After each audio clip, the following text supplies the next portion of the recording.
Alright guys, how's it going? Well, as you can see, I'm not in my usual working environment. I'm on my travels at the moment. I'm in Mallorca, not on holiday. I'm working as usual. If you want to know more about that, go and check out my morning briefing. It's on my other YouTube channel, Duncan Oldham. The link is in the video description below to that channel, and it will also pop up on the screen towards the end of this video. So in this video, we're going to be talking about the latest quotes from Eddie Howe, the Newcastle manager, regarding Alexander Isak. These quotes were in a combination of interviews or post-match comments following some pre-season football they had yesterday. Now, what I will say to you is that just as I was about to start recording this video, an exclusive has come out regarding Newcastle's stance on Alexander Isak. So I'm obviously going to take a proper look at that when I finish this video. I've quickly looked at it. You're going to want to watch that video. It's very, very important. All right, so take a look at this, but just be aware that there will be something else after this. Hopefully it's not going to take too long, because I want to go out for a few sherbets this afternoon. It's my day out, Saturday. Proper day out. All right guys, so what I'm going to do is I'm going to just look at some of the quotes from yesterday. I've run them through my AI assistant Dave, that you guys really like. Dave, I've been training him to analyze football reports, articles, journalists, the platforms that they write for, and so on, since last year, and he is an exceptional help to this channel, and I know that you like to hear his input. So I've got the quotes, I've run them by Dave, and this is what it's come up for you. So we can't involve him with the group. Training later than the rest of the squad is something that Howe said, and basically Dave says this is a classic case of club protecting an asset. In football, when a fit, non-disciplined, high-value player is kept away from the main group, it's usually because the club are managing risk before a potential transfer, keeping him injury-free while negotiations happen. Howe says it's clear he can't be involved, but gives no football reason for it. That's as close as you get to waving a flag without outright admitting a deal is on the table. I'd want Alex to be playing. I'd want him to be training tomorrow. Howe is making it crystal clear that he personally wants him involved at Newcastle. This is him separating himself from the decision, suggesting it's boardroom level territory now, where higher ups and owners are controlling the situation and not Howe.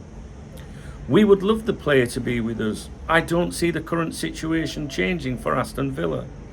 He's essentially confirming Isak won't be involved for the first game of the season. That fits the idea Newcastle want him nowhere near facing them in a Liverpool shirt on August 25th before allowing a deal closer to the September 1st deadline, which we discussed yesterday. I've not got as far as an answer from him. I'm best not to comment. Admits he hasn't had a clear commitment from Isak to play for Newcastle again. If Isak wanted to stay, this would have been an easy yes. If it was possible to stop him leaving completely, we'd have done that a long time ago, said Howe. Huge statement, flat out saying they can't block the exit. That hints at either a release clause, a gentleman's agreement, or pressure from above to sell. So the release clause, I would have worded that as, the valuation, what they're expecting, an acceptable figure, if you like. But Dave's right here, when assessing comments from managers, that there could be release clauses. Ultimately, that's going to rest with Alex, was one of the quotes here, which is to do with the outcome. It puts the ball in Isak's court. Strong indication that Isak's preference will decide the outcome, and right now his behaviour suggests his head is turned. We would love there to be a way back. Of course he has a future, but the situation has to be right. This is wishful, not definite. Managers who know a player is staying don't speak in ifs and maybes. He is fit and available, no fitness issues. This was an important, quote, because, some people have been saying, well, it's irrelevant if they did a deal with us before that fixture because he wouldn't be fit to play in it anyway. He's here, the manager's saying he's fit and he's available. There are no fitness issues. Dave says completely rules out injury as a reason, which makes the exclusion even more obviously about protecting an asset for a possible sale. Now the summary and final thoughts from Dave, if you like. Howe wants Isak in the squad, but it's out of his hands. This is now in the realm of the club's hierarchy and ownership. Newcastle are protecting an asset, keeping him fit, healthy, and away from potential dressing room disruption while transfer talks are live. The "we can't stop him" comment is the clearest hint yet that a sale is possible. If it wasn't, Howe could have shut the rumours down instantly. This all aligns with the theory that Newcastle will keep him out of the Liverpool game on August 25th, then finalise a move before the September 1st deadline. So this video is just to examine the latest quotes from the manager there. Obviously, whenever Newcastle are in action, he's going to be asked about this, right? Pre-match press conferences, post-match press conferences. But what I can tell you is that the next video I'm going to do for you on this subject, I've got some others that I want to just get out of the way first.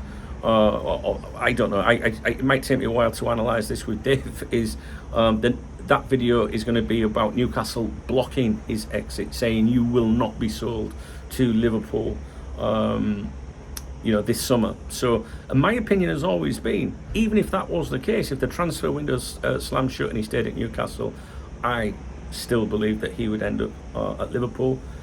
I personally still think that he's going to end up at Liverpool this window. I haven't read the exclusive article that I'm going to go over with you in a moment, but I don't think it's going to change my opinion anyway. Okay, I think it's just part of the game. So I'll leave this with you. This is more of a for your information. This is what Eddie Howe's had to say, with a bit of analysis, examining those comments as to see if they really do stack up in the big scheme of things. Okay, guys, I have a number of videos coming up for you today. I've got Traitor Trent coming up for you. There is another exclusive in my schedule today. There's the other Isak video and another transfer one as well from Spain. All right. I'll leave it with you. If you enjoyed this video, if you found it informative, please thumbs up the video. Please drop me a comment. If you want to buy me a beer, I'm off for a drink today, or a coffee for tomorrow morning. Although you don't need to get me a coffee tomorrow morning, because I get coffee for free in the hotel in the morning. So let's stick to beer. Now, there's a love heart under the video, which is how people support this channel. And if you don't see that, or you want to use one of the links in the video description like Revolut, no problem with me at all, guys. Thanks to those of you that keep me topped up. I will most definitely be enjoying a Magnus thanks to you guys today. All right, guys, I'll see you in a bit. I'll be back soon.